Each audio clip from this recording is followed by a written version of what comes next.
Welcome everyone to another episode of Kiwi Talks. I have in the studio with me the current owner of RepFM, and he's probably going to pass it on one day to the little sensation here, Jay Hustle. Yeah, probably, bro. He's probably going to get there one day. We'll see. Yeah. All right, so first of all, I just want to know how RepFM came about, man, because you guys are doing major things in South Auckland and for hip-hop in general. Well, man, first and foremost, bro, thank you for having us on your podcast, bro. And RepFM, what a journey it's been, what a journey. It actually started in 2010 as an idea. I'm from a group called Recommended Dosage. Me and my boy Hookbanger, if you watch our podcasts, our live vids, Daily Dosage, you'll see us two in that. And me and that guy, Hookbanger, we found it the hardest trying to get our songs on radio, bro. Yeah. It wasn't like that you could just actually email and, they'll get back to you or whatever, however it's going to work. It was just like straight, no contact with us at all. And for us, instead of us getting frustrated about it, we thought about it, making a radio. We're like, man, we should make our own radio. And that was just the thought. Yeah. Till one day, one of our good mates, Mr. Sick, if you've followed RepFM over the years, you'll notice that he actually ran the session, him and the movement, and they brought over a friend one time, and his name was Jimmy Poetik, my bro Jimmy, and he's from Otara as well, and he was actually studying radio with I don't know if you remember Kim and Corbett. Vaguely. So Kim and Corbett used to run maybe the ZM days way back in then, but I remember them when my mum and them used to listen to the radio. They used to always listen to their talk back, and he was his tutor. He was his tutor for the radio station stuff that he was trying to study. And I said to him, bro, what's it going to take to make us a radio station? And he's like, well, man, we need this, and that. And I was like, okay, cool. Next day we had it all ready. We were ready to go. And I said to him, what's it going to take now? And I said, if you don't know much about it, who can I talk to that can give us some direction on what we need to do? And he introduced me to Kim, which is Kim and Corbett from these talk shows from maybe the 80s even. He's an old guy. Yeah, so he taught him. And I went and met him and I said, okay, what's it going to take and what's the worst that can happen to us if we do it? And he goes, well, anyone can do it, and you can do it on a low-powered frequency. But the thing is, there's certain frequencies you're not allowed to use in your area. Yes, I have heard that. Yeah, so he gave me one. He goes, oh, here's a list and go choose them. So we took the list and then went back and tried on our little antenna of our low powered. And instead of looking at the list, we just looked at which one sounded the best. So we found one and it was 106.5. And we're like, man, look at it. It's cool. So we only got a little transmitter. And we pumped it out. And we were pumping it out. We're based in Mangere. And we could hear it at, where is it? And we were Mount Wellington. You can hear it from Mount Wellington. This is from Mangere. It's quite a reach from Mangere to Mount Wellington, and all the way up to Hillsborough. So that's quite a long place from where we're supposed to be going. You know what I mean? Yeah. So we were like, yeah, sweet, that's us. And we started pumping it out on that. And like I said, we had the session going in that, and we got a call about it not being illegal, frequency. Yeah, I heard that story. That the council keep knocking on your door. You're like, nah, it's not. Because we were thinking, how does he know? He can't find out that we got this thing going, bro. So, and then one day this car come down and it had a big satellite on it, bro. And I thought, oh shit, they're gonna figure it out. And they still come up and we're like, hey man, you know what you're talking about? And you go, look at that car out there. See that satellite? It's beaming and it's picking up right here. So that aerial over there, I was like, oh, is that what you're talking about? Because he's talking about a legal radio station, and just down the road from us is a legal music studio. So this is Jay Williams and then studio that's just on the same street as us. And I just kept telling them, illegal? Oh, no, you must be talking about illegal music down the road there. That's the only illegal thing happening down on this street. So how much does it cost to actually register a radio station? So you pay APRA $320 for a low-powered frequency. And that covers... Oh, it's APRA you pay? Yeah. So that's who I was paying, you know what I mean? I hope it's the right person. Yeah, hopefully APRA wasn't getting, hey... I used to work for them at one point. So I know a little bit of the ins and outs. But I didn't know that they... you had to go through them to register a radio station. So my registration covered me to play any music, and what happens is they pay you like 1 cent, maybe a half a cent off each song that we played. So I had to provide the playlist for them. And when I provided the playlist, they took it out in there, and then they were like, oh, okay, we'll give a half a cent to this person with this song, and it all adds up. And anything that went over our threshold of $300, well, $320 it was, the government covered the rest. Oh, that's cool. Yeah, so it was like you started off, and then whatever shortfall that you get, they'll put the rest in. It might have only been like another $50 or something. You know what I mean? That we didn't cover in that registration, but APRA made sure that money got spread out to all the artists that we played. So no doubt we were playing just recommended dosage, bro. Well, I've been on the show before because I know Pox, he runs the PTG code. Yes, PTG, it's our ninja from out west. Yes, yeah. So and you do quite a bit of stuff in terms of the community as well. Yeah, bro. And you have your your beats competition as well. Rep your beats. Beats. Yes. So do you come up with all these ideas, or do you work with your team? So the ideas. I don't know if you've heard. Or does Jay pitch them to you? Yeah, he pitches some ideas that I just say you're gonna be owned for the rest of your life. But no, where it all come from was the radio. What I noticed is a lot of people started sending us songs into the radio, and the level of the music wasn't at the quality that I thought that we should. I didn't want to say to people, "Oh man, we're not going to play it because the quality's not there." What I did say to them is, "Mate, we'll play it, but maybe you need to go get this done, mixed and mastered somewhere else, instead of just recording straight onto your laptop." You know what I mean? So when you say quality, are you just meaning the actual quality of the sound, or you turning the actual sound, or the mixing, the levels being uneven? Everything, mixing of the sound, quality of the sound. I mean, the message was always there. Right? We didn't really give a damn about what they wanted to actually say. If they had issues or something, we find that music's therapy. So whatever they wanted to get it out of them. But I just wanted the message to be clear, and meaning by that, like, get those beats mixed properly, get those drums on there properly, get those vocals, sounding crispy so that you can hear what you're trying to say, you know what I mean? And because of that, me and Hookbanger, we sat there and we were like, man, what can we do to help these people that keep sending the music in that is not at that level? And we thought of an idea coming up with a class called Passion to Profession. So that's where it all started from there. Every beat comp and all that was from our students from Passion to Profession. So how many people attend? Probably usually? In our first course we had 15. Our second year probably about nearly close to 20 people, and then our third year we've had about 15, and then the year after that we got funded from the council. So this is where the connection comes from. Right. Yeah, because we were doing stuff for the community, and we were taking kids off the street and giving them a free course. So they wanted to fund us. So when they funded us, I told them, are you going to keep funding us, or is just a kick-off just to start us? And they said, nah, you're going to have to be sustainable after this.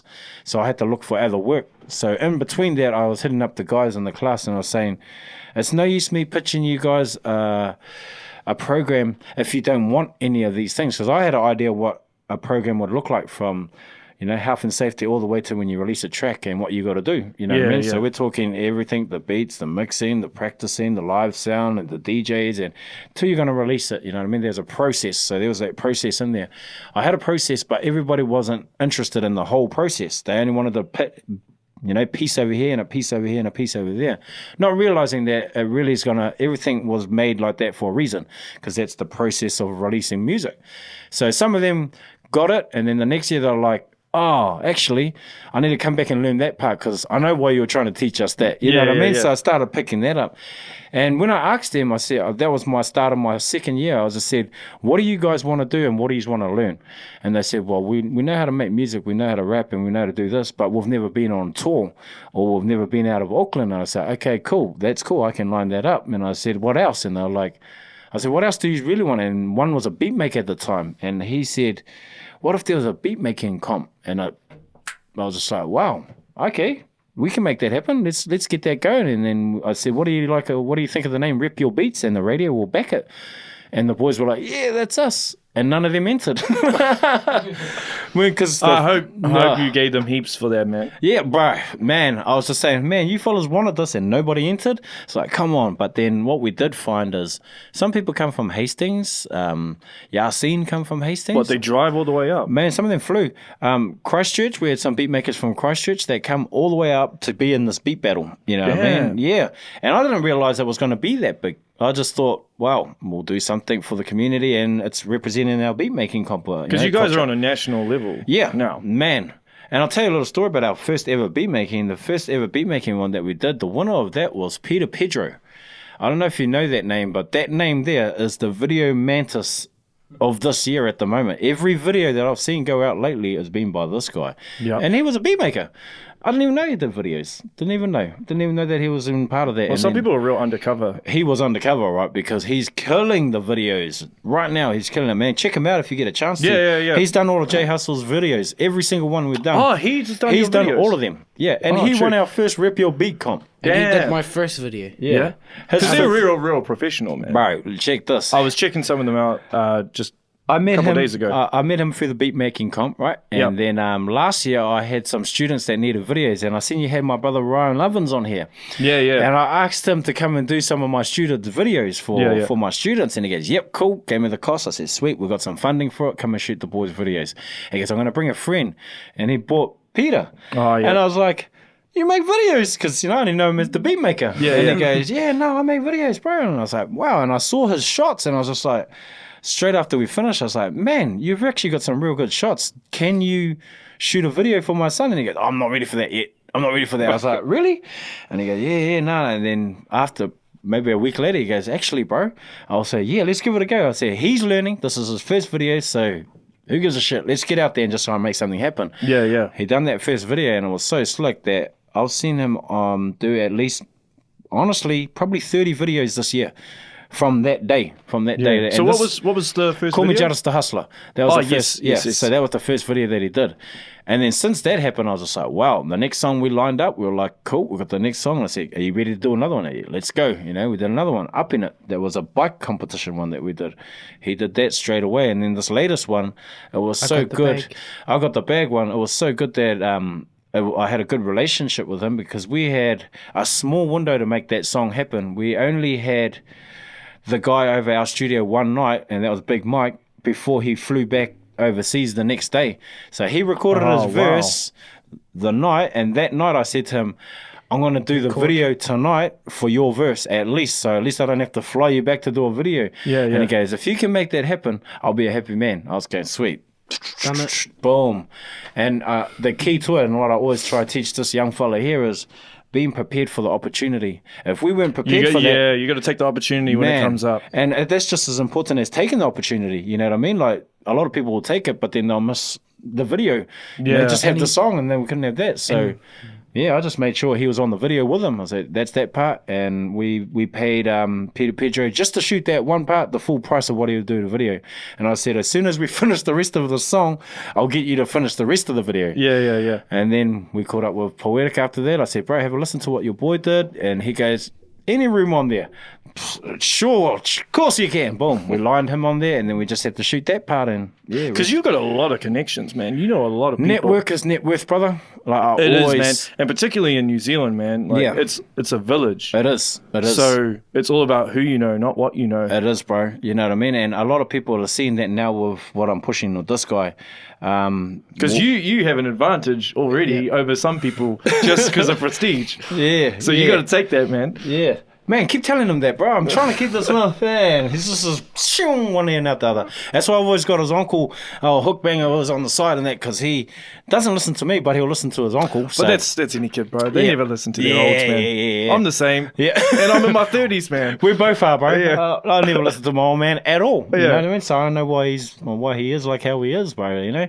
But the thing is, like you say, bro, it's all about your networks, because if you burn bridges in New Zealand, especially New Zealand, it's so small that you could actually cut yourself out of the game if you can't work with anybody. Like the song "I Got the Bag," people don't realize that. Well, some people will, but they don't. They're probably trying to figure out. We've got Poetik, who's a blood, and we've got Big Myke, who's a Crip from San Jose, on a song with a young guy like this. Yeah. And that to me shows that we're about the unity. We're not about like, no, we don't like to work with Crips, or no, we don't want to work with any Bloods. It's not our fault that that's what they are, but it just shows that we can work together no matter the colour. It doesn't matter about that. It's all about the music, you know what I mean? Whatever that is, you know, whatever the sound is that you're trying to go for. So, well, music crosses that line, man. It does, bro. It does. And speaking on networks, there's two people that I've got to give it up to that helped me in the radios just this week. Number one is Athena. So she's from Flavor FM. Oh, yes. Originally from RepFM. She was one of our first lady hosts to actually be on RepFM.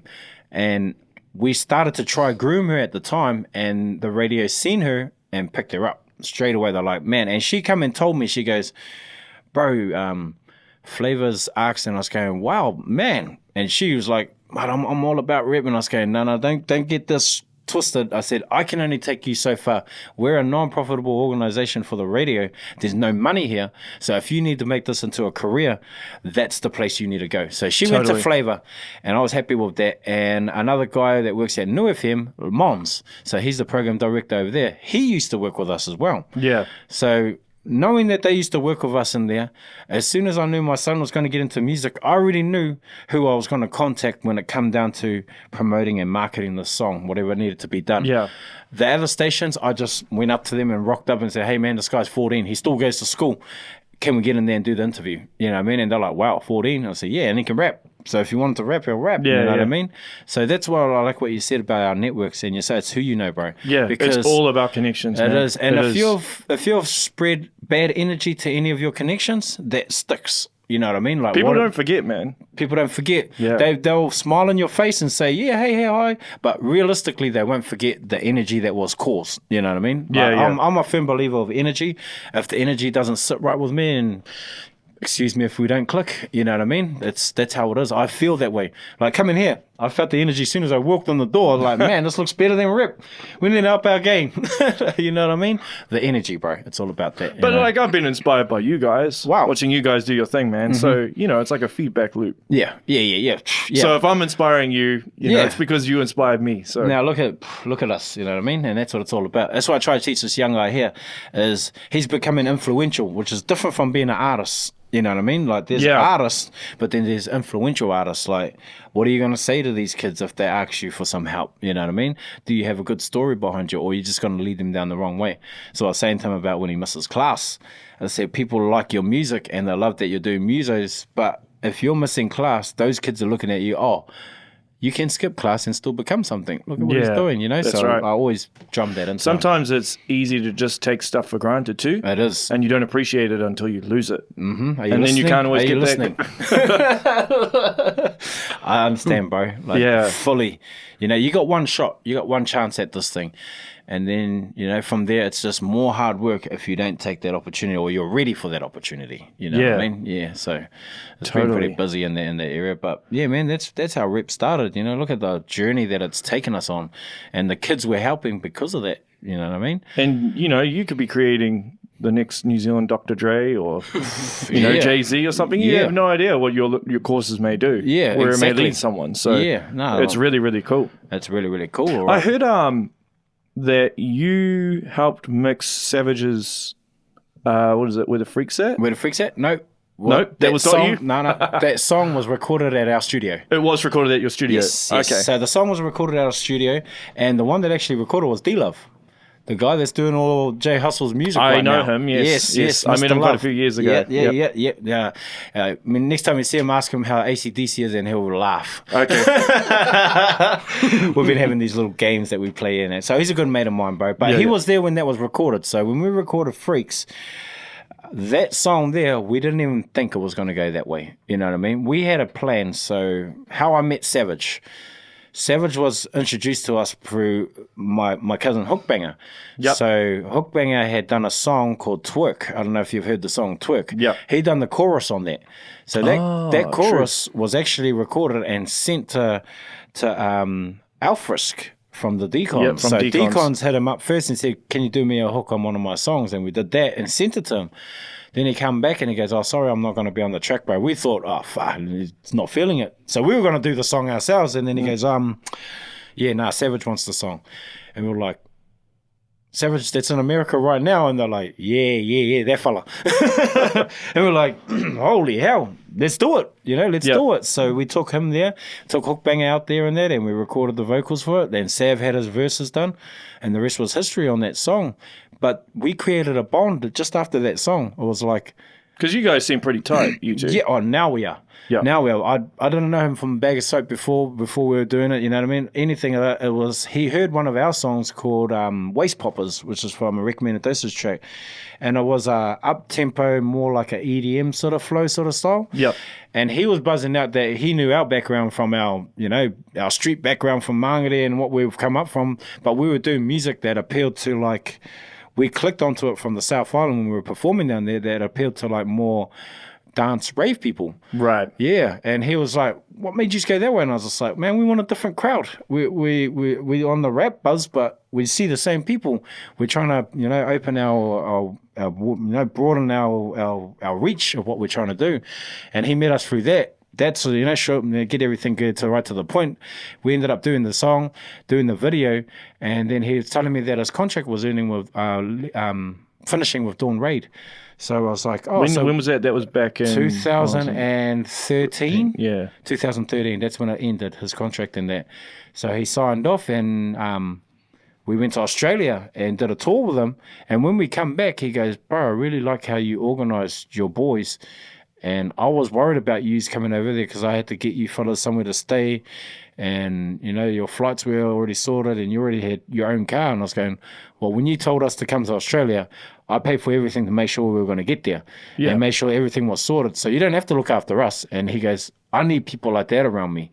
And I was going, "Oh, where are you heading with this, mate?" And he goes, "Bro, would you like to manage me?" I was just like, "Bro, I wouldn't know how to do that, bro. I wouldn't know what the fuck to do, bro." Like, and he goes, "Well, how about this? I can get us in the door, but I can see your mind will be able to help us make this thing happen." I was going, "Well, let's put it this way." That must be humbling, bro. Bro, I was just like, "Okay, brother, you get me in the door and I'll do my job." Yeah. And that meant like going to the radio stations, like I say, that always never answered me back, never put our songs onto these radios or anything. But as soon as I walked in with this man, "Hey, how's it going, man?" I said, "What's your name?" I said, "Oh, that guy that keeps emailing you fellas about our songs from age. Remember me?" No, Savage, or you're Savage. I was like, Pfft. That's just how the industry rolls, bro. And I'm not even mad at that, bro, because that built RepFM. You know what I mean? If that didn't happen, if they didn't say no, RepFM wouldn't have been created. Yeah, that's right. If RepFM wasn't created, young kids in our community wouldn't have a place to record at. Passion to Profession wouldn't exist. Rep Your Beats wouldn't exist. Everything that we do, our Sunday basketball, everything wouldn't exist if that didn't happen. So when people look at a negative thing and they think that they're trying to block you, think around it. Like, what can you do to better it? You know what I mean? Spin a negative into a positive. Spin a negative into a positive, bro. We've got to do that, eh? You know what I mean? If we don't, then we sit there and just like look at the negative and just dwell over it. You know I know a lot of people that just hate, man. They blame everyone else for their situations. That's right, yeah. And it's like, well, you got to take some personal responsibility. Yeah. Only you can get out of your situation. That's right. Only you can do what needs to be done too. So, you know what I mean? Yeah. It's about making things happen. And if you don't make them happen, then you're always going to be behind the eight ball. So when we say managing Savage, what do you mean? So you go to radio. What other things are you in charge of? Well, pretty much of when it comes down to more of the tour stuff. So when we were doing tours in New Zealand, anything like that, because I've got the skills that I do have is live sound and that as well. Right. So when we go to events, automatically we walk in with Sav and the look on the sound man's face and everybody's when he comes in, they start sweating and everything because that this man's coming and he's big in America. He's got a presence. Yeah, he's got a presence. You know what I mean? So when he walks in the room, he's got a presence. All eyes on him. Yeah, and then like whoever walks in with him, they got to be a somebody. You know what I mean? So we're taking that fully to our advantage. It's like, okay, the bro's manager for you. Let me check the desk. I want to make sure that there's no feedback in this thing. I want to make sure that you're set up all right, and I want to make sure the DJ's all done on that. So that's what I do. Make sure that part's already sorted. And I'll ring up the people if we need to be picked up and all that sort of stuff. But he gave me the control of, when it come down to it, like negotiating deals for him, making things happen. Like we went over to Australia and did the deal with Ministry of Sound. That was a whole nother world for me. I never seen how that works. You know what I mean? I've been in hip hop labels and around hip hop people, but not in EDM lane and not in dance party lane. That was totally different, bro. Like it's a different vibe, different click, different people. The artists are different too. You know what I mean? Like in New Zealand, I think our problem in New Zealand for our hip-hop game is other people don't like seeing other people succeed. You know what I mean? When I say that, when you're talking about other people, like some people look at it as like, oh, he's with these dudes or they're connected with that. And that's our hip-hop community. That's that's how they're treating it. It's tall poppy syndrome as well. It is, bro. It's massively that. It's massively that. But when we go to the EDM lane, those DJs are propping you, they're upping you, they're making sure that you got all your stuff ready, they got all these things, you know what I mean? Like, other artists don't do that. And I noticed the difference between our urban lane and that lane. And I'm just like, no, because they all work in conjunction with each other. That's right. And where it feels like sometimes in hip-hop, you're trying to stand on each other, It's all standing on top of each other to get to the top spot. Well, let's put it this way. There's crumbs that come off the music game, and we're all fighting over the crumbs. Yeah, yeah. You know, and everyone's trying to make a bread out of crumbs. It's like, man, we just got to work together. Let's all put the crumbs together and make one slice of bread and toast it. Let's make it happen. You know what I mean? Let's make this thing work. So, you know, I'm grateful for Sav. I mean, he gave me what I needed to. You know, like when it came down to it, he said, man, I'll give you this percentage to do what I need to do for him. And I was going, man, I'm happy with that. I said, at the end of the day, you could give me $1 million, but what I really want is the knowledge. I need to know this. I need to go into this industry and learn more about what's happening.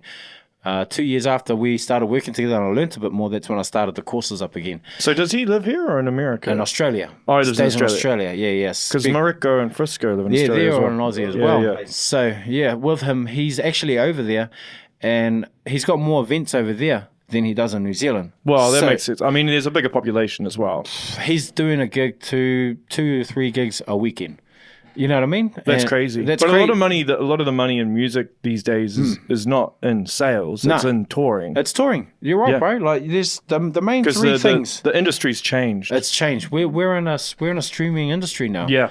You know what I mean? You can go platinum by people just listening to your song when they haven't even bought it. Yeah. You know what I mean? I was just like, the game's changing. Yeah. We got to think about the actual money stream avenues that's actually out there. And you're right, touring is one, merchandise is the other one, and making sure you're on top of your publishing. Yeah. You know what I mean? Making sure you own your rights to all your songs. Making Contracts. Sure the main part. That screws a lot of people over. Everybody, you know what I mean? And they just don't get it all sorted before they do it. I mean, like when we did my son's song, I Got the Bag, I gave their percentages straight away. I said, you own this part, and you guys own this part. So how did it let's talk about that. Mm-hmm. We'll segue into that. So how did the song come about? Yeah. You're up, bro. So at first, I had a song and already had a verse and a hook. Was this, hold on, without the beat? No, the beat was there. There was the beat was already there. There was a beat, hook and a verse. Who did the beat? D-Love. Oh, okay, yep. Yep. And then there was 2 gaps to fill in for a verse, and then Poetik came over with Big Myke. And so did you just get those 2 just because they happened to be there? They actually Big Myke come over for interview on RepFM. That's why solely he was for there. that? Yeah. He wasn't there to do the song. He was only there to come on the interview, and he was interviewed by Pucks that night. And when he came in, Jay also showed him a song that we were promoting then called Up In It. And he goes, is this your song? And he liked it. And he goes, got anything else? And, you know, Prestige is like, play. How about this, bro? Go, whoa, this slaps, bro. And he just went in 5 minutes and it was done, bro. He was in there. And that's what we need to, what we need to adapt here is that overseas mentality on how they work. They have a drive and a work ethic that we don't have here, man. We're driving Hondas here. They're on V8s, bro. Yeah, like I think it's Kiwis. We've got that chill mindset. We are chilled, like really, really chill, which is good in some aspects, but it's bad in others. Yeah. Like my partner's Indian, and I've been to India, and they work relentlessly as well, man. Yeah. But you know, I let it motivate me. You know, I'm like, nah, I got to keep working because you got to work harder than the person next to you. You know? got to, bro. Yeah, you got to. You can't expect everything to just come to you. Nah, well, that's it, bro. You know what I mean? And so. Anyways, we segued there. Keep going. Carry on.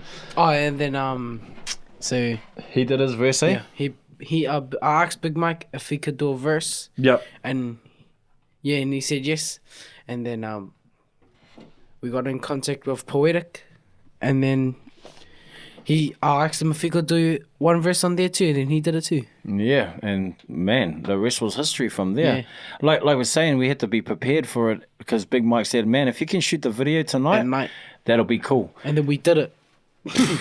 I just knew it had to be done that night. Yeah. And shout outs to my man Pedro. He left work to come and do that for us. He just go, bro, I'll be there soon. I know how big this is for your boy. And I said, man, and this was in May. Because it's got close to 10,000 views, doesn't it? Yeah, just hit 10 now, bro. Yeah. It's just hit 10. And that's cool for And that's YouTube. That's not Facebook. Yes. Facebook I was just going to say that, bro. Facebook inflates things. 3 seconds, Facebook. Yeah. Because 3 seconds accounts for a view, whereas YouTube is 30 seconds. 30 seconds, yeah. So we're 30 seconds deep. So YouTube is like gold medal. Yeah. Facebook's like silver. Yeah. And it's buzzy you say that, because when we first started, I did put his stuff out straight on Facebook, and it did look good with 10,000 views on Facebook. You know what I mean? But Well, they have different algorithms. Yeah. it's They're different algorithms, and depending on what you're trying to do, you're trying to reach a different audience or whatever. Yeah. They both have their reasons for using them as platforms. Yes, that's right, bro. And it is good to have both, you know what I mean? But I thought I'll try and smash out on his YouTube, because we released his other 2 songs on YouTube, and they just managed to hit 1,000 views. And I'm just like, man, they're dope songs. We got 10,000 on Facebook, but only 1,000 over here. So I switched up on the promotion and how we're going to switch it, and I made sure that everyone drove to YouTube this time. So you did a lot of the marketing towards YouTube as opposed to Facebook. Yeah. And I just watch how the other big artists are doing it, man. Like, the tip that I can give anybody out there, man, watch people that are already in the game that you like, that's from America or from anywhere else that is actually doing it, and how they're presenting it. If you look at how I put his songs out, and you look at Tech9, for example, you look at the posts, they're similar. I just looked at what they do, and I was like, well, if they're doing this like this must be how they're thinking on how it's working, which come with a little short video.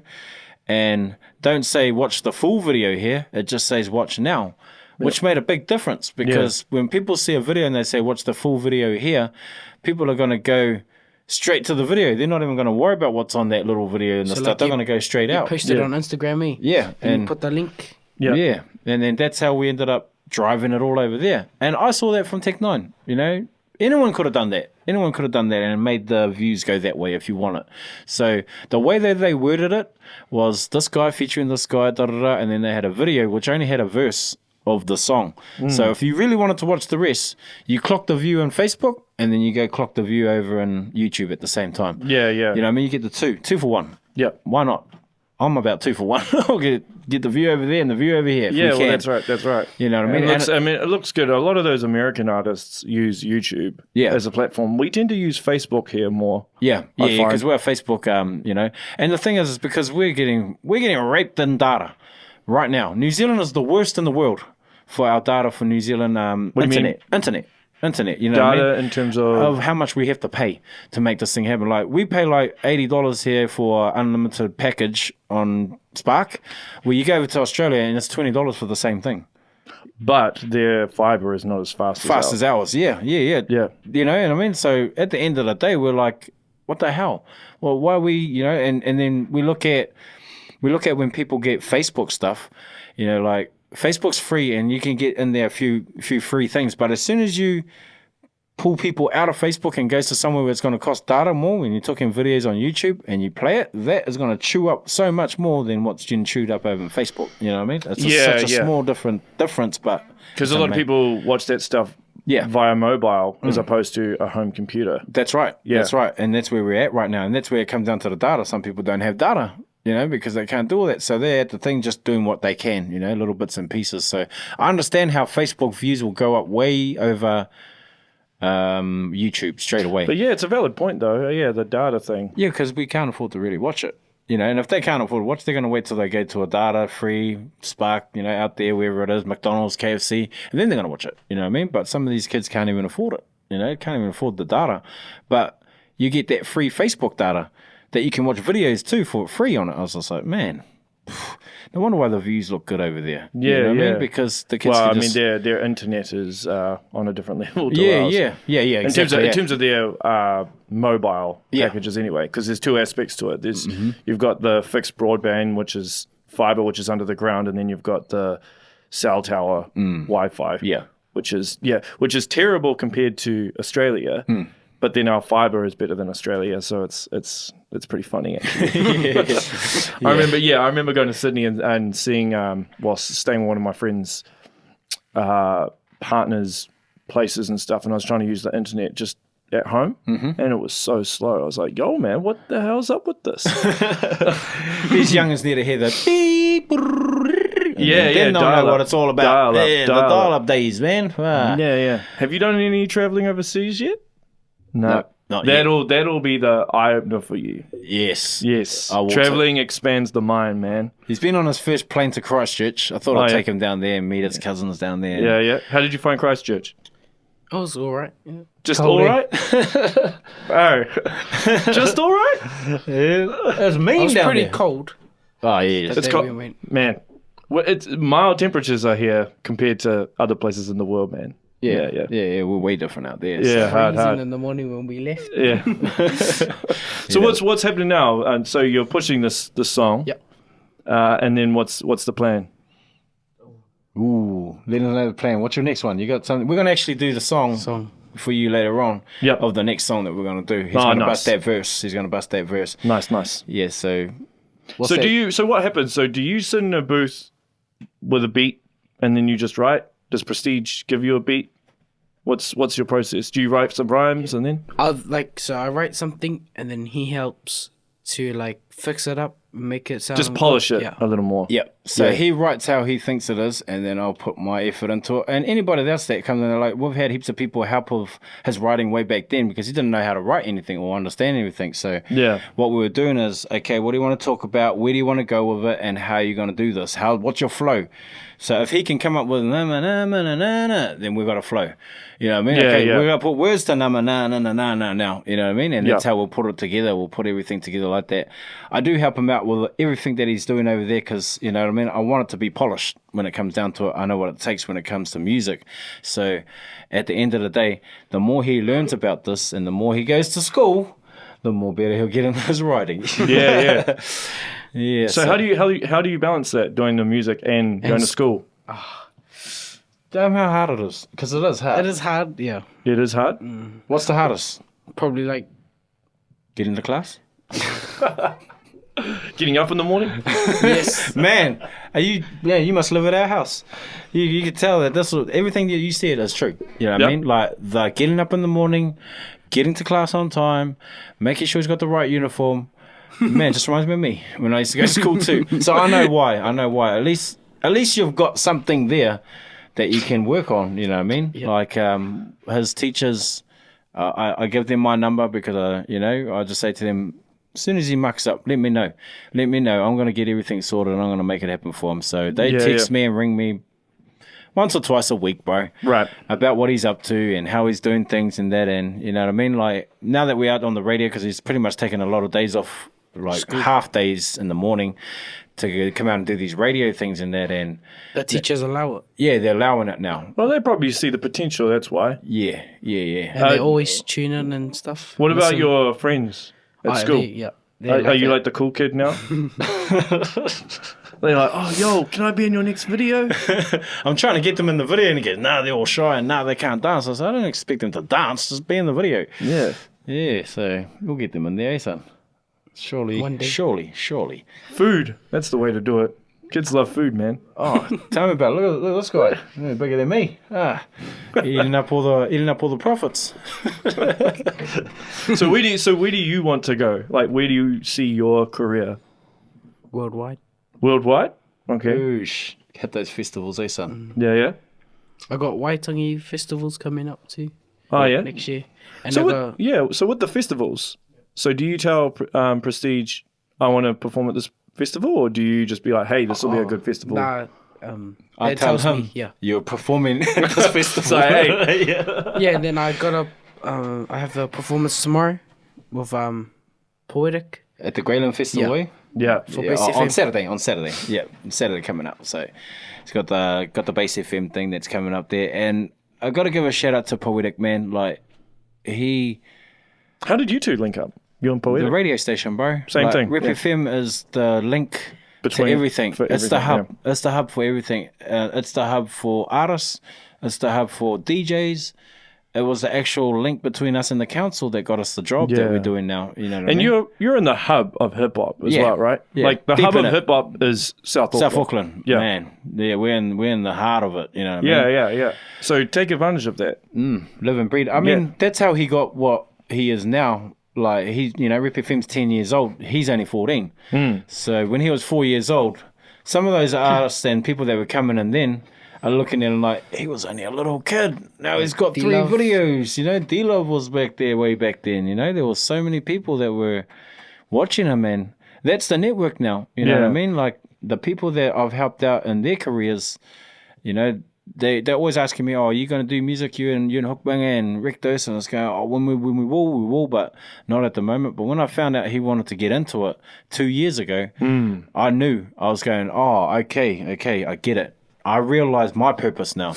I didn't become a rapper to become the greatest rapper. I became a rapper to learn the industry so I could teach the greatest rapper. Right. Oh. You like that, mate? You like that plug, bar? You like that plug? All right. But that's what it was. You know what I mean? Like now, everything I've been through, I can pass it on to him. Everything that Hookbanger's been through, we can pass it on to him. So was it natural that you got into hip-hop, or did you kind of mold him into that? He wasn't even into it. Yeah, he wasn't even into it way back then. Well, so besides hip hop, what are you into? What are you up to, mate? Bikes. Dirt bikes. Yeah. Dirt bikes. Yeah, Oh, true. mountain bikes. You know, so the wheelie thing. Yeah. So his song "Up in It" was come from that because he's into the wheelie things in that, and we actually got a chance to perform at one of the hosts that did a wheelie comp. It was a wheelie comp, and we were like, we got a song for that, you know what I mean? And we gave him the song, got him to perform there. And instead of me like marketing a song out there, I said, why don't we put that money towards a prize for the winner? And we gave the winner, $500 for the winner of the bike comp. Yeah. And then they put the song and they synced it to their little ad of the comp. Yeah. 80,000 views later. Wow. Yeah, we were like, this is the best 500 we ever spent. Yeah. And then all the wheelie boys just started playing it. Yeah, so now they're all just pumping it out there now. So would you ever get him to do anything with Anonymous? Waiting. Anytime. I had him on here. Yeah, I've seen it. That brother there is one of our hosts one of our judges for Rep Your Beats. Yeah. Since day one. Because I knew he's a beat maker. I know he's a great person when it comes to that. So we always thought, well, why not get people that are local and that are great at what they do? So he's been a judge for for the whole lot as well. All of them. Every single one we've had. He's such a talented dude, man. He's over talented. You know what I mean? Like his talent out. Yeah, I don't think he gets the props he deserves. That's right. Yeah. You know what I mean? Because the talent that's out there right now, there's so much things that's connected to that man. You know what I mean? Yeah. Poetik in them. Yep. The movement. They're all connected to that. You know, we're talking Erman in them. You know, we're talking classical people. Face Killer stuff that was out there. Yeah. Mr. Six stuff that's out there. You know, that dude's work with all of them. And these guys are all in your hood. Yeah. Right? Waiting for the call, brother. Yeah, waiting for the call. Like I grew up in West Auckland, and like we got our own little rap crew and stuff. But like the hub is South Auckland, man. Yes. Everyone knows that's where it's at. Yeah, man. I like for him to work with anybody that is ready to, you know, that believes in what he's up to. I do have people I do want to work with. So who do you want to work with? Okay, so who do you want to work with? So, Chong-Ni. Chong-Ni? Oh, Chong-Ni. Okay, you like those songs. He's dropping Sav. exclusives right now. Yeah. Yep. Savage, and Lucan, that's it. Lucan Razy, eh? Yes. Nah, yeah, those are good. So why them? Why them? I like Chong-Ni, what he talks about in his songs. And his singing songs, the R&B stuff, eh? Yeah. And Sav just because he's a beast. Because Savage is just Savage is the man. He's a festival artist. That's all, you know. Yeah. And he always tells them. I mean, like we're always kicking it, and like if sometimes Sav does some tours in New Zealand, he always sometimes texts me. Yeah, and he'll take him. He was just like, bro, come jump. You can crash in your. That's old cool, man. Yeah, like you need to like be appreciative of that, man. Because she's showing me what it's gonna look like. When I go like that. Yeah. I like how you said when you get like that, and you didn't say if, because you know, when's better than if. Yeah. You got the confidence. It's good. Yeah, That's good. And Lucan Razy, because man, he's pretty much your like my teacher. cousin. And look, you heard of Lucan Razy? Yeah. And then check him out, man. Like that young man, he's been on our course since probably the second course that we started. He actually come and approached and said, bro, how do I get on there? And ever since then, man, I've just seen that young man grow. And because he's grown in the studio, he was influenced by him watching him. Right. And just watching him do that thing, man, I was just like, wow, man, you're going to get him into music soon. And then one day he goes, Dad, how do we make a beat? And I showed him how to make a beat on Machine. It's a little beat making thing. And I said, oh, this is what I teach the kids. So what's your idea? He had a little sample. We pulled it off, and we didn't end up using the sample. It ended up in something else, and that was the start of his song, Call Me Just a Hustler. Yeah.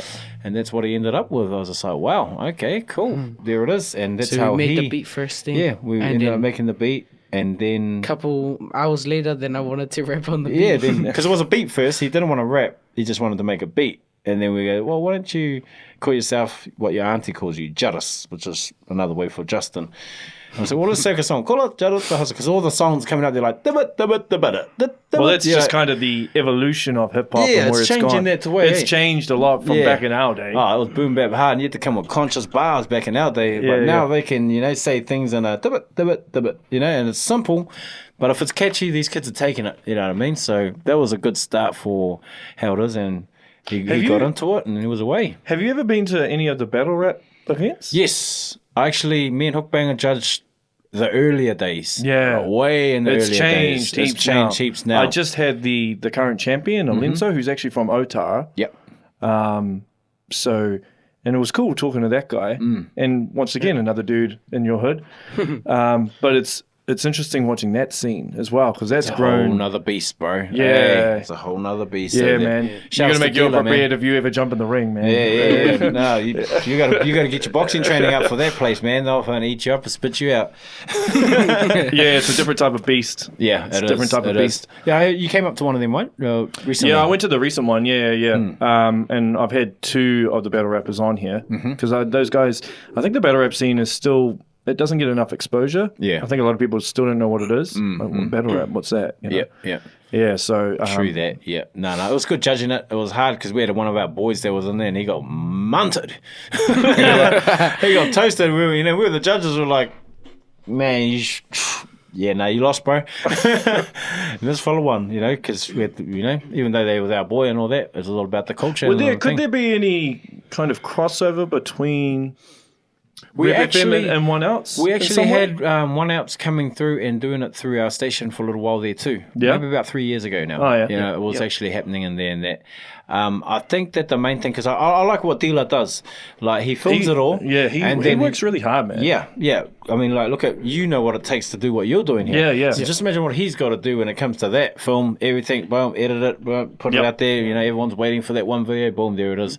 And what I like about it is his formula, because nobody is actually, like, you can't go live there when you're doing it, you know what I mean? You're not allowed to film it and all that, which is cool, because that's what our culture is. As soon as somebody's doing something, out comes the phones and everyone's, like this and starts filming. But that's a no-no over there with them, because they want it to hold it and then make sure that when they want it to be the best product it can. Yeah, when it comes out, it's on, you know what I mean? It's guaranteed that where it needs to go to. So, man, it's actually working really, really well for the bro there now and that, and he's doing really well. He's getting big artists. Like, he brought over that Devastator, I think it is. Oh, Disaster, sorry. Yeah. And he came to RepFM. Yeah. I watched that interview. Yeah, man. I was just that's like, crazy. Wow. Because I think D-Li's trying to get him over again. Yeah, well, look at that. You know what I mean? And he's playing the game right. He knows who the superstars are in that realm. Yeah. So bring them. You know what I mean? Make it happen out there. So, man, it's just, New Zealanders, we're picking up our game, but at the same time, I watch the Americans and, everybody overseas and their work ethic. Like I say, we're pretty chill compared to them. You know what I mean? Yeah. To everybody else. With that being said, though, I've found that every time I've gone overseas, I've ended up appreciating New Zealand more. Oh, tell me about it, bro. Like, there's a lot of things I think we take for granted here. Like, if you took everyone in New Zealand and then you put them in another country for a while, I think people would, and then you took them back to New Zealand, I think a lot of them, their mentality would be different. Change. Yeah, exactly. I mean, I've been overseas too, bro. I've been to Thailand, and that's some third world shit, bro. Yeah. Man. Any part of Asia, man. I appreciate it. As soon as I come back, man, I go proper water. You know what I mean? You didn't have to buy it from the phone shop all the time, running water, just the simple things like that, bro. Just the air you breathe, man. Like the pollution. Man, we're so lucky. We got to, like you say, bro, don't take it for granted. We're lucky we're here. You know what I mean? In this country. There's a benefit here. Yeah, that's right. I mean? Like in India, for example, there's no benefit, man. If you don't work, you die. It's crazy. Crazy, man. So it's easy for us to kind of just criticize things, blame the government, but it's like, hey, in the grand scheme of things, man, we got it pretty good. Yeah. We do have it pretty good. And only we can change what we're destined to be, you know what I mean? Like, if you want something, you got to make it happen. So, because obviously through what you do, through your line of work and everything, you meet a lot of young people. Do you meet a lot of people with a chip on their shoulder? Yes. Who are just hating and just got a bad attitude? Yep. I do meet a lot of those people in there. And are you able to kind of give them some advice and mold them and steer them in the right direction? I do, bro. I do. I don't just say to them, man, I don't need to hear this shit. You know what I mean? I don't do none of that to them, man. That doesn't work anyway. Yeah. If I know I can help them in some way, if they've come to me for a reason, then I know that I can change them. You know what I mean? Like part of the course that we're doing, like the local boards in our area, they funded the course. But part of the thing out there is they don't realize is there's some social work that has to happen before the music kicks in. Yeah. So when I say social work, like say some people come with chips, like I'm talking like not just chips on their shoulders. We're talking active criminals. We're talking active people that were actually drug dealers at those times, and then wanting to find a way to do what they wanted to do, bro. And that there was like, there's a reason why I'm doing this. I'm going to break that cycle of these people and give them something to look forward to. You know what I mean? So to know that these fellas that were passionate about something found a way into it, man, I'm happy that happened for those fellas. Yeah, you know what I mean? yeah. And like I say, some kids, it took me just about 6 months to just get to know them. You know what I mean? No music was involved at all. Have to build that relationship first. Bro. Yeah. And like I say, some of them had chips on their shoulders. Life, you know what I mean? Didn't know where they were going to do. But as soon as they've molded themselves and they're like, actually, bro, I think I can make beats. Or actually, bro, I think I can write. You know what I mean? I say, cool, only you can do it. I can show you how to get there. I can guide you. But I can't rap for you. I can't say it for you, and I can't do it, and I can't, that's all on you guys. And then that sort of mentality helped out big time, bro. You know what I mean? When I say big time for that is we broke down the barrier and found passion in there. And once we found the passion, I could turn it into their profession because I knew how to, transfer those skills into a working environment. You know what I mean? Everyone thinks that if you're in the rap game or the artist game or whatever, that you're only going to be a rapper. Think of the things outside that rapper. There is transferable skills. There's live sound that you need to know about. There's a DJ that you need to worry about. There's stuff in the background. There's recording. If you're a shy person, you don't have to be the rapper on the stage. You could be the producer that doesn't go on the stage. You know what I mean?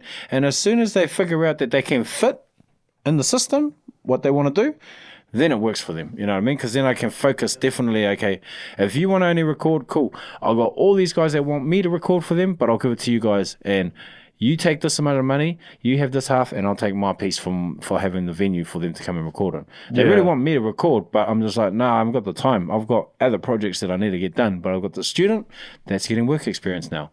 That's what I mean about passion and turning it to a profession.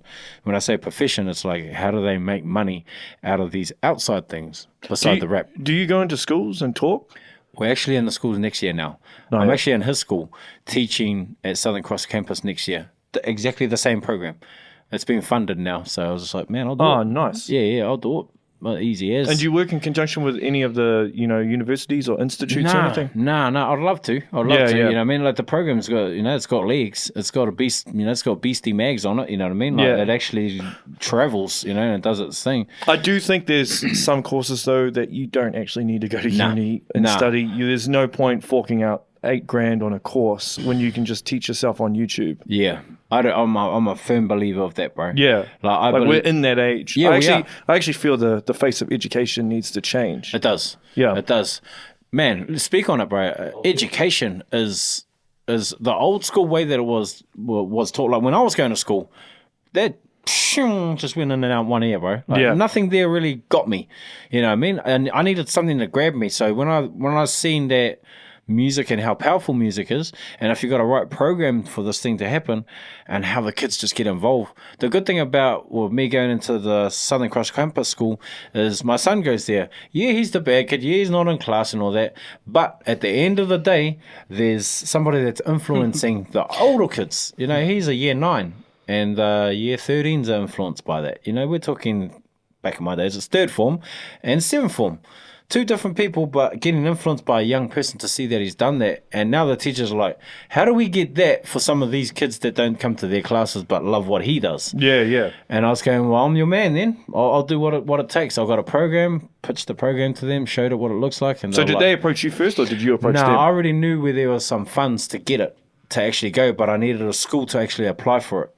So I just went to the school, yeah. The good thing about the school, back to Rep Your Beats, there's a beat maker that come in called sick. Unknown, and that's his teacher. Yeah. He's a teacher for their PE. Oh, true. And he was in the Rep Your Beats comp, bro. Yeah. And I was just like, hey, remember me? Yeah, bro. Da, da, da. I said, bro, I need to get in the school. Yeah. And we just channeled it. Like you say, bro, networks. Networks. It was all about that. So how does the funding system work? Depends what fundings you go Because for. where do you go if you want to get funding? I for don't anything? actually search for it anymore. I used to go and try to get as much funds as I could, funding. But I find that you're spending more time trying to do the paperwork and figure out how to get it than actually doing the process. You know what I mean? So I was just like, man, there's got to be a better way. And I've got a mentor in Mangere East that's man, he owns churches and kindergartens and everything like that. And he just told me, I always used to go to him for help and where do I do this and what do I do here? And he just said to me, he goes, mate, you need to use your own money. You don't need to rely on anyone else. As soon as you have to depend on somebody else's money, then They own you. they own you. And not just that, you can't plan your year because you don't know if that's going to happen or not. Yeah. You know what I mean? That's right. So I never ever thought of it that way because I thought, man, it's money. We need it. You know what I mean? It's amazing how many artists I know that don't really do any marketing or Nah. don't put any money aside for marketing. For marketing. Yeah. Yeah, Like yeah. I know a couple of people in my inner circle that do marketing. Mm-hmm. Yep. And so they've given me a few tips and stuff. But yeah, it's really, really important. Yeah, it is, man. You got to learn that. You got to learn how to make that thing work. I mean, like, some people are lucky and they get songs that go viral, so the marketing plan's already in place. Yeah. You know what I mean? That's just luck though. Yeah, that's It's right. very, very rare that Very that happens. rare that happens. But if that doesn't happen, it doesn't mean you're not good. It just means you need to start marketing your stuff properly and you need to get it onto the right places. Because the thing is also in New Zealand, I find is everyone is a rapper or everyone knows someone who's a rapper. That's right. That's You right. know, it's almost oversaturated. So it's very, very difficult to stand out. Yeah. Yeah. It is. It is. And it's hard in this industry. Like, we got 50 groups in Mangere itself. Yeah. And that's just Mangere. Then Yeah. we've got about 100 in Otara. Man, the list And goes that's, on. yeah. And that's just, what, a couple of suburbs. Yeah. And that's 2 little suburbs, bro. That's not even all of Auckland. Yeah. I mean, That's I know so many rappers that, you know, they're not making any money out of this thing. And even when I did hip hop, it was the same thing. But so it's very, very difficult thing to do. And I think people need to be realistic with their expectations as well. Yeah. That's right, bro. Like, Yeah. you know what I mean? Like, I'm like, yeah, you can have a dream, Yeah. but be realistic about your dream. Because if you're Yeah. not, Yeah. you're just gonna yeah, exactly, You know, bro. hit Exactly. rock bottom, man. Exactly, bro. Probably Like- question your life. Oh, yeah, doubt. Yeah. Hey, you know what I mean? Kicks in and I depression. shouldn't even live, man. I just want to die. Yeah, man. Yeah. That's the rap game, bro. Yeah, And that's something that I'm trying to teach this young fella is when you're in this industry, you can't just be one thing. And it's hard to try and be everything, but you need a team. And that's what I'm trying to teach this fella is like, your money's not going to come from your song. Your money's not going to come from your video yet. Yeah. I said, but what you got to have is ever hustles to continue and maintain you to go in there. So I don't know if you can see it, but our money bag things here. Yeah, little yeah. Things there. So is that your label? That's J Hustle. J Hustle. This is all him. Explain what it is, J Hustle. Who designed it? Oh, we got someone to design it for us, but Nice. what we did is we just gave him the concept. So what does it stand for? Speak up on the mic. So like the bag, so the bag is a kete, Yep. and that represents my Māori side of my culture and stuff. So that's my culture, and then the money is my business side. Yeah, Ah, nice. Yeah. And I like it. And I always tell him to put knowledge in there and it'll pop open. Yeah. You know, that's the only thing that he needs to worry about is keep putting knowledge in this bag, and that's what's going to go. But we've created this as a logo and as a you know, for his thing, so everybody knows now. That's this is- cool. It's pretty dope, man. and it's not his name. You know what I mean? It doesn't say J Hustle on it. Well, it's not a Trump narcissism type Nah, thing. Yeah. nah. Yeah, it's not none of that. You know what I mean? The thing is like I was trying to tell him, he didn't get. He goes, well, where's my name? Why don't you put my name on it? I was like, I'm not going to put your name on it because not everyone's into rapping, but we can cross over this market by just wearing something that's simple, Smart. mate. Oh man, we went to dinner. And we all were, me, my partner, my sons, and we all had this on, and we went into dinner, and then we pull up into this restaurant, and this lady was just staring at us, just like, man, what is she looking at? What the hell is she up to? And she just came over, and she goes, excuse me, and I was going, yes, and she goes, what is that? And we were like, looking at this, and telling her, oh, it's a thing, it's a clothing label, and she goes, wow, that's awesome. I'm from Canada, and I know that that's New Zealand, and it's Māori.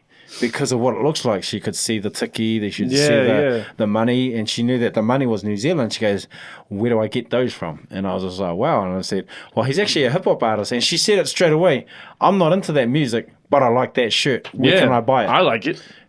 I want one, man. We should have bought you one, bro. Yeah. Okay, next time you're in Auckland, you come see me, bro. Yeah, bro. We'll interview you on RepFM. Okay, easy. We can do that. And we'll give you a shirt, brother. And we'll give you a shirt. Oh, I appreciate it, bro. Yeah, no, but that was the plan, and then I actually explained to him. I said, "See that, son? That lady, if she saw you as a hip hop artist and you had your name on it, she wouldn't give a shit. She wouldn't even care about you." Well, yeah, and there's a negative stereotype as well. That's right. With hip hop, That's right. you know. But because we had something that was universal, that could go outside of hip hop and sit in other people's, mindset, that it could go out to those. And when we knew this shit from Canada, we checked the Facebook page a little later because I told her, man, you just go on Facebook and we can think. And she goes, man, I'm here for 3 more days. Can you send it to this hotel for me? And it was, boom, we made a sale. Yeah. And I told him about value. A lot of people moan and talk to us about, man, his shirts and his jerseys are too dear. And I said, man, you just can't afford. That's all it is. And they're like, Priorities in terms of where you allocate value, your money. bro. Value is the key. Yeah. So this hood here is $100, and this T-shirt is $60. Yep. And people complain, but we've got sales coming out there because the song that's just been put out is called "I Got the Bag," and that's what the song was. Yeah. Everyone's got a Nike ad and a Reebok ad and this, but we got a bag ad. It's But they're using other people's songs and too. they're using other people's songs. So Yeah. we already thought about it, And the reason why the songs come out like that, as soon as the song come out. How do I get those hoodies? How do I get those T-shirts? If you look at the video, there's a whole It's got bunch all of of us T-shirts on and jerseys that he's stacking up in the start of the video. We've only got like 4 left out of all that was Of there. the hoodies or the shirts? The or? hoodies and the shirts. Oh, damn. 2 hoodies and about 4 shirts left. That's all good. We get them made on the spot, but we bought a lot for the video. So that there was a lot for the video in there. Yeah. But I knew straight away, as soon as that song goes out, they're going to start hitting us up. Everybody Where do we just get asks them? for it. And it was Where do just we get coming them? from Australia. We send them all over the place. And that's what they don't see of this young man, because that's his hustle behind the music. Yeah, They're yeah. looking at him, look, he's got a rap song. Yeah, but I bet you doesn't make any money So off the do song. you have access to their money, or is Prestige like, no, No, Let him Yeah, know how it that's works. Let him know how it works, there, boy. So my dad holds it and I only get some.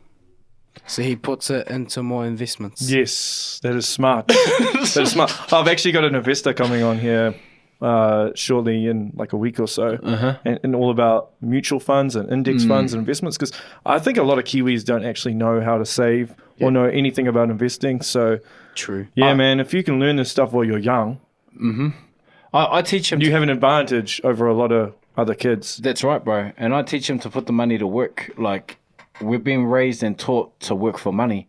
But just that one word saying, let the money work for you, it doesn't make sense to some people. They're like, how the hell do I get money to work for me? And then I have to break it down. Like when I told him about it, he had a shirt that wanted to get, somebody asked him for a T-shirt. So I said, oh yeah, cool. Tell them this how much it's going to cost.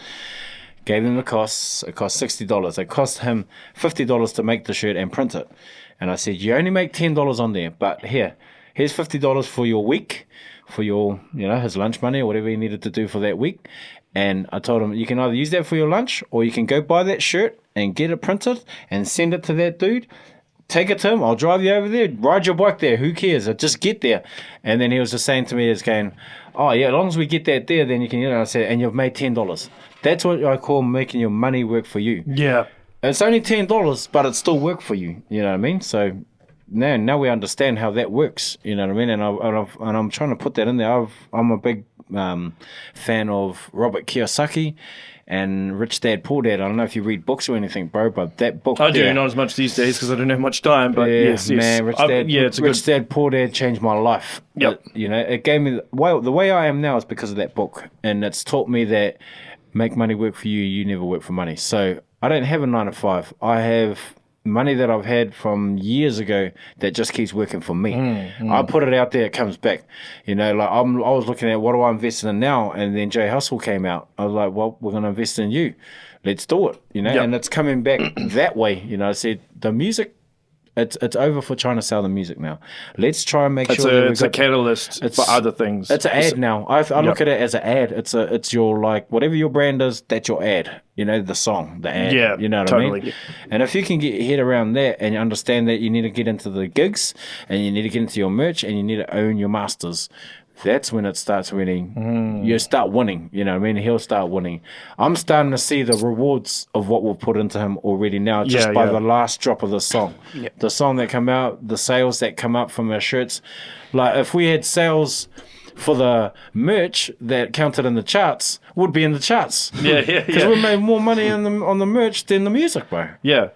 But that's the important thing that I think musicians need to know. They got to figure it out. Yeah. You know what I mean? Is it hard, though? Because obviously South Auckland has a bit of a stigma and a negative stereotype. I know Anonymous said this to me, that you're a product of your environment. Yeah. So if you are around negative people or people who don't have motivation or ambition, then subconsciously that can seep into you without you even knowing it. It does. So how do you make sure that you surround yourself with the right people, and make sure that he does as well? Because it's key. It's key. And the bigger he gets, you're going to start getting people that want something worse. For nothing. They'll try and befriend you because they want something. They're after something. They want what you've got and how you've got to where you got to. But you're right, bro. Like, you are who you surround yourself. You turn into what you're around.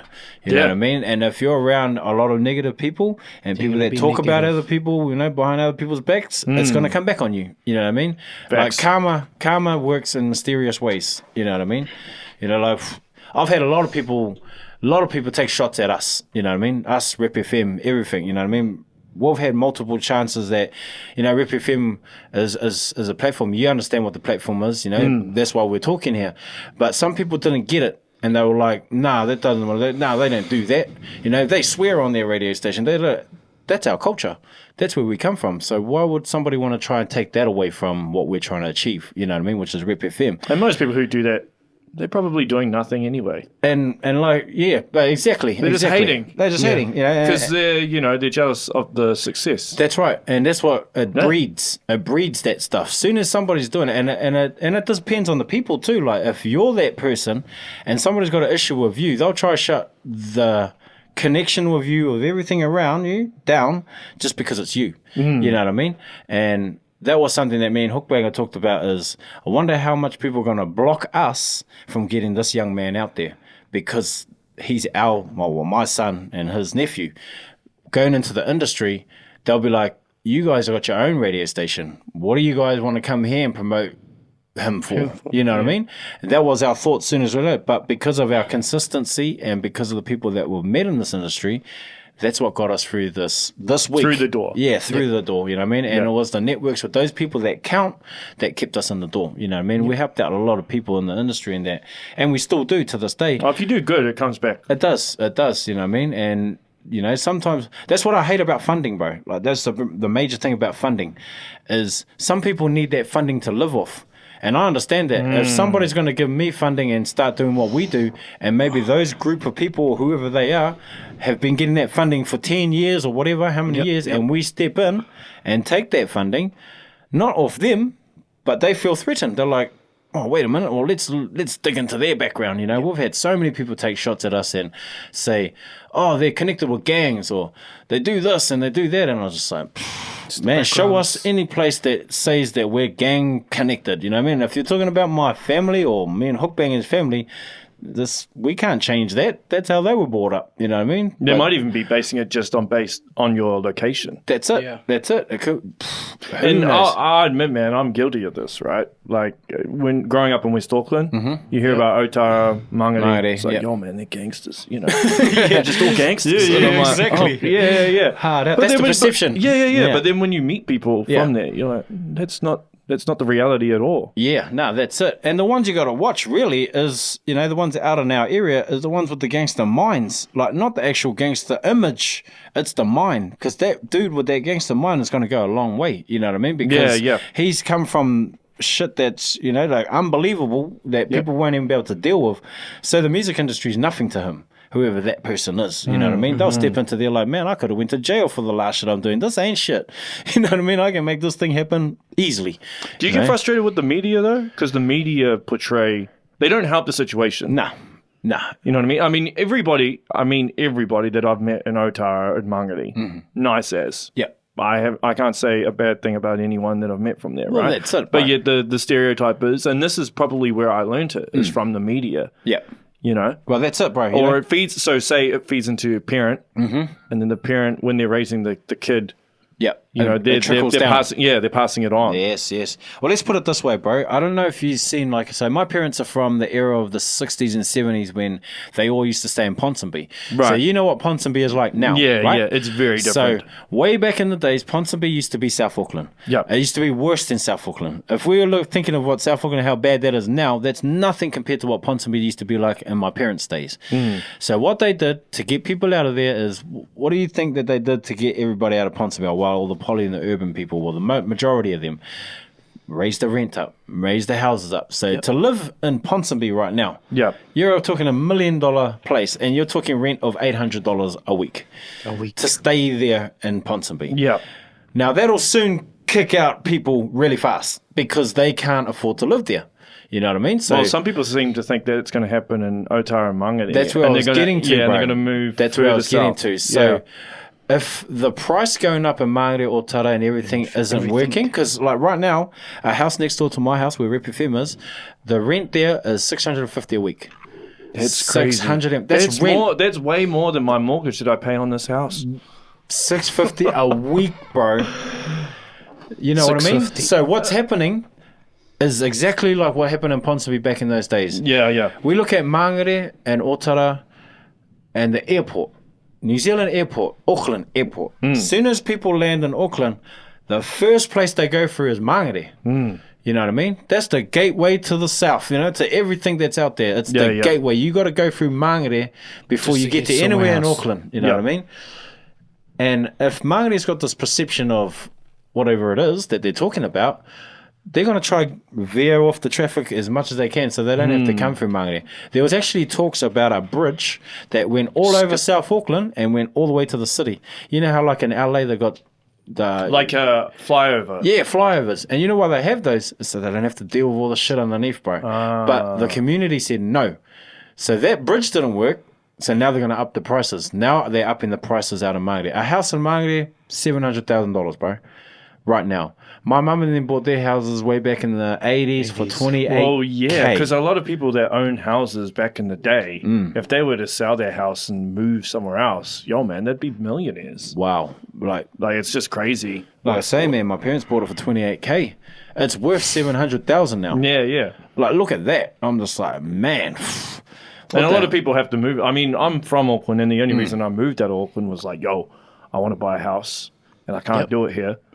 And then based on the work I was doing, I was like, well, I can get the paid the same somewhere else, and the cost of living's cheaper. So that's why I moved down here. And to be honest, Auckland's not that far. If I need to go to Auckland anyway, it's not that far. Yeah, exactly. Yeah, bro. yeah. So Yeah, man, and it's hard for us out there, like, you know what I mean? Like, I'm glad that my parents bought the house and they kept it, so I moved back there to where my parents are and that just so they can help out with that mortgage because they ended up taking loans and then it ended up, I was like, man, it was only 28K, now it's worth 700 and we owe this much. What the hell happened here? Yeah. But my parents weren't educated in money way back then, you know what I mean? They didn't know how it was going to work, or they hadn't read the Rich Dad Poor Dad back then, or else we would have had multiple houses, you know what I mean? But in saying that, you know what I mean, like, to actually get into a house in Auckland, like, you already know. You're all the way down here. It's virtually impossible unless you're on a ridiculous wage. Unless someone's on 100K a year. Yeah, and to be honest, most people that I know who own a house in Auckland, it's because their parents gave them like a $300,000 deposit or something. Yeah, that equity, eh? Yeah. Because Hard you out. have to have a really, really large deposit. And the people that maybe didn't, they're a slave to their mortgage. Yeah. You know? Tell me about it, bro. Everybody is a slave to their mortgage now. You know Yeah. what I mean? And there's ways you can work around it. I mean, I like how the Asians and the Indians do it. Like, I've seen how an Indian family will move over to New Zealand first. They'll start working in a flat. They'll live in a flat for a little while, and then from that flat, they'll buy a big house.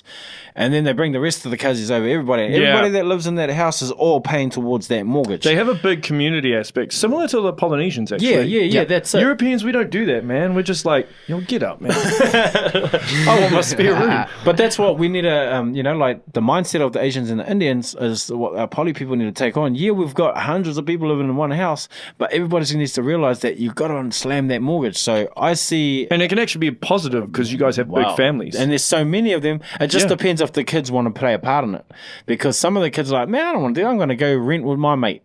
You know what I mean? Or I'm going to go buy a car. And that takes them out of the position of helping that house get owned, you know what I mean? And then Yeah. another kid goes out. Then the parents are like, man, we can't afford, we're selling the house. And those kids, as teenagers that moved out, are happy. But when they find out they've got no home to go to, when they get kicked out of that, then they realise, shit, we should have stayed at home and helped our mum pay that off. And I notice a Now we've lot got of nothing. young kids, and make sure you don't fall into this trap, is they spend their money on a car. Now, the problem with a car is it's a depreciating asset. It is.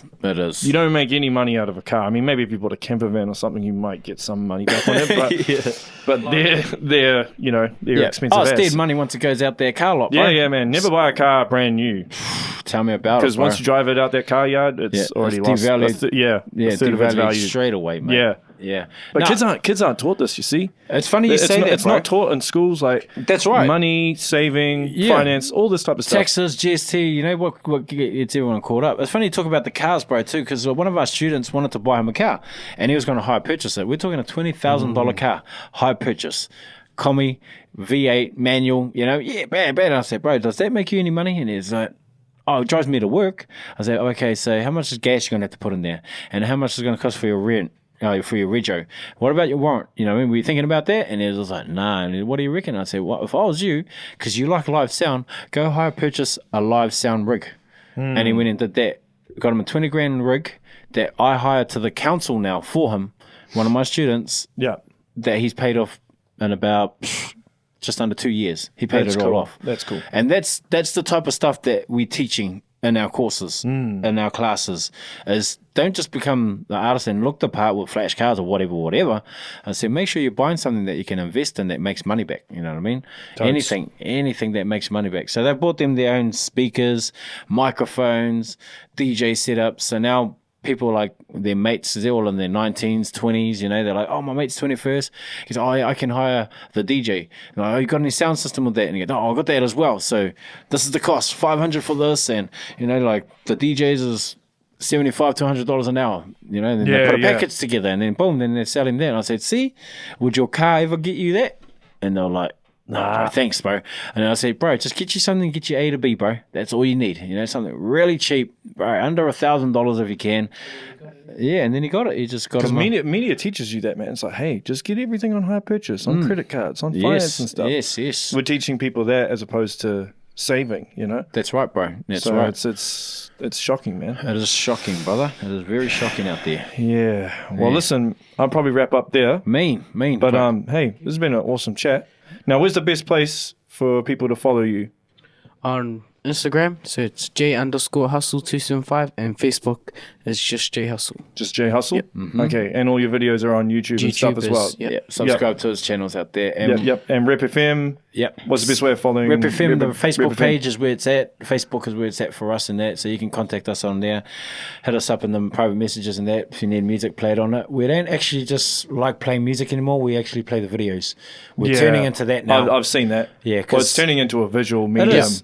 New Juice TV type. You know what I mean? Totes. Like, so it's like you show the video, then you got the artist sitting there with you, bro. You know what I mean? It's like, man, this is that guy that was just on that video. There it is right there. So you can find us on there. Yeah, set us up on there. Any of our courses, we're all on there as well too, brother. Cool. All right, but before we go, J Hustle's gonna bust something else. Yeah. Something out for us. You're going to do some verses, eh, bro? Yeah. All right, we'll do a verse. Cool. We'll do a verse. We'll get a beat ready for you and that, and we can go from there. Sweet. Cool as. J Hustle. Yeah. One mic. One mic in there. A little something for the ladies. Excuse me. Yeah. Excuse me, miss, I don't mean to be rude, but they call me J Hustle round here, and I'm that dude. The way you moving got me feeling your groove, looking pretty smooth with the way you do what you do. So what up, baby girl? What up? Can I get your number? Can I get your number? I ring you up like what up? So what up? Chilling in the park on a lazy afternoon. Me and all my homies with that Auckland attitude. I see you looking from the side of my eye. Can't deny you were blessed as one of a kind. Got my mind playing tricks on me. Hypnotized, Biggie Smalls told me get money. Mangere styles give me game, I was told to embrace. And the smile on your face lets me know you wanna pick up the pace. Let's switch it up to the next gear. Keep it rolling, I'm going all in, never folding. I be your man, girl, J Hustle up. I get my grind up so we can both live it up. So what up? Baby girl, what up? Baby girl, what up? Can I get your number? And can I get your number? I'll ring you up like what up? So what up? Excuse me, miss, I don't mean to be rude, but they call me J Hustle round here and I'm that dude. The way you move me got me feeling your groove. Looking pretty smooth with the way you do what you do. So what up? Baby girl, what up? Baby girl, what up? Can I get your number? Can I get your number? I'll ring you up like what up? So what up? Hustle. Yeah. Yeah. Thank you. Alright, that's the show, guys. Make sure you share, like, and subscribe, and support the bro Prestige and J Hustle.